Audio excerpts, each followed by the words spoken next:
स्वागत है दोस्तों आपका आज की बेहद बड़ी और ताजा खबरों में। आज की मुख्य खबर और हेडलाइंस न्यूज के तहत जानेंगे कि कोरोना वैक्सीन पर आज मिल सकती है अच्छी खबर, बड़ी घोषणा की उम्मीद। जी हां, तो जानेंगे इस खबर के बारे में आगे विस्तार से। इसी के साथ ही दोस्तों मोदी सरकार 20 जुलाई से लागू कर सकती है कंज्यूमर प्रोटेक्शन एक्ट, आपको पहली बार मिलेंगे ये अधिकार। तो दोस्तों विस्तार से आगे हम जानेंगे इस खबर के बारे में। साथ ही दोस्तों भारत के बाद चीन के दोस्त पाकिस्तान में भी टिकटॉक बैन की उठी मांग, याचिका दायर। तो जानेंगे पाकिस्तान टिकटॉक बैन की मांग क्यों उठा रहा है। साथ ही दोस्तों जानेंगे कि विकास दुबे की मौत के बाद कौन संभालना चाहता था उसकी गैंग की कमान। इसी के साथ ही दोस्तों देश भर में फिर से लागू किया जाएगा लॉकडाउन, तो जानेंगे स्वास्थ्य मंत्रालय ने इसको लेकर क्या कहा। साथ ही दोस्तों केंद्र से मिलने वाले मुफ्त राशन में बदलाव, इतने रुपए मिलेंगे गेहूं और चावल। जी हाँ, तो बताएंगे इस खबर के बारे में आगे विस्तार से। साथ ही दोस्तों 10 साल से भी कम सेवा देने वाले सेना के जवानों को मिलेगी पेंशन। तो दोस्तों आगे हम इस खबर के बारे में विस्तार से जानेंगे। साथ ही बुधवार रात हुआ दुनिया का सबसे बड़ा डिजिटल अटैक, आम लोगों के करोड़ों रुपए स्वाह। तो दोस्तों आपको बताएंगे इस खबर के बारे में विस्तार से। इसके साथ ही दोस्तों और भी कई अन्य बड़ी खबरें हैं जिनके बारे में हम आपको बताएंगे। तो दोस्तों आप इस वीडियो को अंत तक जरूर देखें। साथ ही दोस्तों आप हमारे वीडियो को लाइक व शेयर करना ना भूलें। तो चलिए दोस्तों बिना देरी के जानते हैं आज की सभी बड़ी खबरों को। पहली बड़ी खबर, कोरोना वैक्सीन पर आज मिल सकती है अच्छी खबर, बड़ी घोषणा की उम्मीद। जी हां, कोरोना वायरस के खिलाफ जंग में आज बड़ी खबर मिलने की उम्मीद है। ब्रिटेन की ऑक्सफोर्ड यूनिवर्सिटी आज कोरोना की संभावित वैक्सीन के प्रारंभिक ट्रायल के नतीजों को लेकर सकारात्मक घोषणा कर सकती है। ऑक्सफोर्ड यूनिवर्सिटी के वैज्ञानिकों द्वारा विकसित इस वैक्सीन के तीसरे चरण में व्यापक पैमाने पर मानव ट्रायल किया जा रहा है। पहले चरण में वैक्सीन की सुरक्षा और उसके प्रतिरोधक क्षमता का आकलन किया गया। चलिए दोस्तों जानते हैं अगली खबर। मोदी सरकार 20 जुलाई से लागू कर सकती है कंज्यूमर प्रोटेक्शन एक्ट, आपको पहली बार ये अधिकार। जी हां, उपभोक्ता संरक्षण अधिनियम 2019 बहुत जल्दी पूरे देश में लागू होने जा रहा है। उपभोक्ता मामले और खाद्य और सार्वजनिक वितरण मंत्रालय की सूत्रों की माने तो 20 जुलाई 2020 या इससे अगले हफ्ते किसी भी दिन यह अधिनियम लागू हो सकता है। नया कानून उपभोक्ता संरक्षण अधिनियम 1986 का स्थान लेगा। मोदी सरकार ने इस अधिनियम में कई बदलाव किए। उपभोक्ता व खाद्य मामलों के मंत्री रामनिवास पासवान ने पिछले ही दिनों कहा था उपभोक्ता संरक्षण अधिनियम 2019 के नियमों का मसूदा तैयार हो चुका है। अब इस कानून के लागू हो जाने के बाद उपभोक्ता से संबंधित की गई शिकायतों पर तुरंत कार्रवाई शुरू हो जाएगी। खासकर अब ऑनलाइन कारोबार में उपभोक्ताओं के हितों की अनदेखी कंपनियों पर भारी पड़ सकती है। चलिए दोस्तों जानते हैं अगली खबर।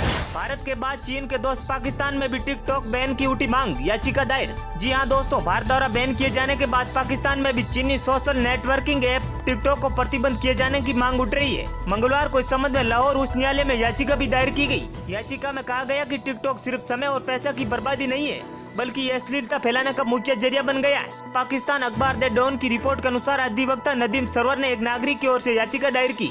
याचिकाकर्ता ने अदालत से तुरंत चीनी ऐप बैन लगाने की मांग करते हुए कहा कि ये न केवल समय और धन की बर्बादी का कारण बन रहा है, बल्कि अश्लीलता को बढ़ावा दे रहा है। चलिए दोस्तों जानते हैं अगली खबर। विकास दुबे की मौत के बाद कौन संभालना चाहता था उसकी गैंग की कमान।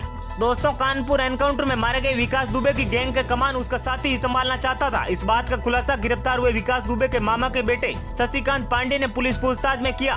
शशिकांत ने बताया कि पन की मुठभेड़ में मारा गया प्रभात मिश्रा अपने आका विकास दुबे की जगह लेना चाहता था। उसे किसी की जान लेने, खुलेआम फायरिंग करने से हिचक नहीं होती थी। विकास की दबंगई से वह काफी प्रभावित था। चलिए दोस्तों जानते हैं अगली खबर। देश भर में कोरोना के बढ़ते मरीजों की संख्या के बीच देश एक बार फिर से लॉकडाउन किया जा सकता है। अभी अनलॉक की प्रक्रिया भी चल रही है। देश में अधिकतर गतिविधियां शुरू हो गई है। हालांकि कोरोना के मरीजों की संख्या भी बढ़ रही है, लेकिन केंद्रीय स्वास्थ्य मंत्रालय ने देश में फिर से लॉकडाउन के कोई संकेत नहीं दिए। मंगलवार को केंद्रीय मंत्रालय की प्रेस कॉन्फ्रेंस में सवाल किया गया कि क्या देश में फिर से लॉकडाउन की जरूरत है। इस पर स्वास्थ्य मंत्रालय ने कहा सिर्फ कंटेनमेंट जोन में सख्ती किए जाने की जरूरत है। मंत्रालय का कहना है कि जिन शहरों में कोरोना के मामले कम थे वहां सुस्ती दिखी और केस बढ़ने लगे। स्वास्थ्य मंत्रालय ने बताया कि देश में कोरोना के मामलों में रोजाना होने वाली बढ़ोतरी में कमी दिख रही है। केंद्रीय स्वास्थ्य मंत्रालय के ओएसडी राजेश भूषण ने कहा कि अभी देश में कोरोना के 3,11,565 एक्टिव केस है, जबकि अब तक 5,71,459 कोरोना संक्रमित मरीज ठीक हुए। स्वास्थ्य मंत्रालय ने कहा कि इसे अनलॉक या लॉकडाउन के लिहाज से नहीं देखना चाहिए। जाहिर है स्वास्थ्य मंत्रालय ने फिर से राष्ट्रीय लॉकडाउन के कोई संकेत नहीं दिए। स्वास्थ्य मंत्रालय ने ये बात ऐसे समय कही जब देश में कोरोना के मामले 9 लाख का आंकड़ा पार कर चुके हैं। देश के कई शहरों में मंगलवार से फिर से लॉकडाउन लागू हो गया है। बिहार सरकार ने कोरोना के बढ़ते मामलों को देखते हुए लॉकडाउन बढ़ाने का फैसला किया। बिहार के सभी जिला मुख्यालय, अनुमंडल और ब्लॉक मुख्यालय में 16 से 31 जुलाई तक लॉकडाउन हो गया है। इस दौरान रेलवे और विमान सेवा जारी रहेंगे, लेकिन शॉपिंग मॉल, धार्मिक स्थल, सार्वजनिक परिवहन बंद रहेंगे। चलिए दोस्तों, जानते हैं अगली खबर।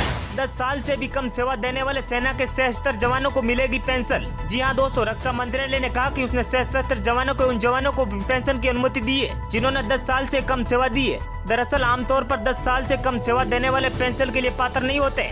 मंत्रालय ने बुधवार को कहा कि सरकार अब तक 10 साल की सेवा पूरी करने वाले जवानों को पेंशन का लाभ देती रही है, जो किसी कारण से आगे सैन्य सेवा के लिए अमान्य करार दिए जा चुके हैं। मंत्रालय की ओर से कहा गया, सरकार सशस्त्र सेना में 10 साल से कम सेवा देने वाले उन जवानों को पेंशन देने का फैसला किया है जिन्हें जख्मी होने या मानसिक कमजोरी के कारण उनकी सेवा आगे नहीं बढ़ाई गई या अमान्य किए गए। चलिए दोस्तों, जानते हैं अगली खबर। बुधवार रात सबसे बड़े साइबर हमले ने पूरी दुनिया को हिला दिया। इस हमले से आम लोगों के करोड़ों रुपए स्वाह हो गए। इस हमले में अमेरिका के कई दिग्गज हस्तियों के ट्विटर अकाउंट हैक कर लिए गए।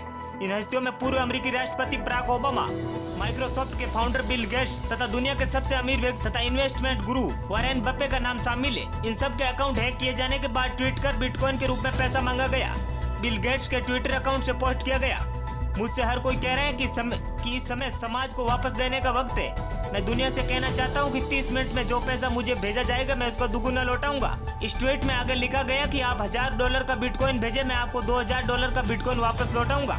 हालांकि अब इस मुश्किल को दूर कर लिया गया, लेकिन इससे पहले इस हमले से लाखों लोगों के करोड़ों रुपए स्वाह हो गए। साइबर सिक्योरिटी हेड करने वाले एल्प्रोविच ने कहा कि आम लोगों को काफी हद तक नुकसान पहुंचा।